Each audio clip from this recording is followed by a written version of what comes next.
சென்னை மாநில கல்லூரியில் உட்கட்டமைப்பு, சுகாதாரமற்ற விடுதி, உணவகம் மற்றும் அடிப்படை பிரச்சினைகளை முன்வைத்து இந்திய மாணவர் சங்கத்தினர் கல்லூரி வளாகத்தில் போராட்டம் நடத்தி வருகின்றனர்.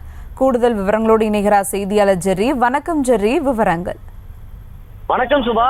சென்னை மாநில கல்லூரியில் எஸ்எஃப்ஐ அமைப்பினுடைய மாணவர்கள் தலைமையில போராட்டமானது நடைபெற்றுக் கொண்டு வருகிறது. சென்னை மாநில கல்லூரியில் அடிப்படை வசதிகளை பூர்த்தி செய்யவும், கல்லூரியில் இருக்கிற இன்ஃப்ராஸ்ட்ரக்சர் பிரச்சனைகளை சரி செய்து தர வேண்டும் என்றும் 100க்கும் மேற்பட்ட மாணவர்கள் இங்கு போராட்டத்தில் ஈடுபட்டு வருகின்றனர்.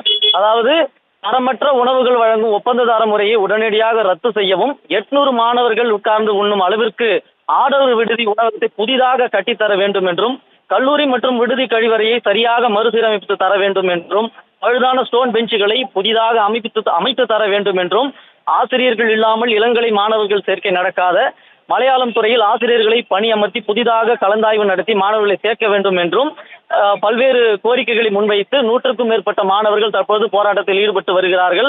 அதே போல கழிவறையில் பழுதடைந்த கதவுகள், கழிவடைந்த சிங்குகள் போன்றவற்றை பதாகைகளாக புகைப்படத்தை கையில் ஏந்தி கொண்டும், கல்லூரிக்கு நிர்வாகத்திற்கு எதிரான வசனங்களை பொறித்த பதாகைகளை ஏந்தி கொண்டும் 100க்கும் மேற்பட்ட மாணவர்கள் ஆர்ப்பாட்டத்தில் ஈடுபட்டு வருகின்றனர். மாணவர்கள் செய்தியாளர்களை சந்தித்து அவர்களிடம் அவருடைய குறையை கூறும் பொழுது, எத்தனை முறை, அதாவது மாதத்திற்கு ஒரு முறை இது போன்ற பிரச்சனைகளை எதிர்த்து நாங்கள் போராட்டம் நடத்தி வந்தாலும் கல்லூரி நிர்வாகமும் அரசும் இதை செவிசாய்ப்பதில்லை என்று ஒரு மிகப்பெரிய ஒரு குற்றச்சாட்டையும் முன்வைக்கின்றனர். விவரங்களுக்கு நன்றி ஜெர்ரி. செய்திகளை உடனுக்குடனும் துல்லியமாகவும் தெரிந்து கொள்ள சப்ஸ்கிரைப் பண்ணுங்க.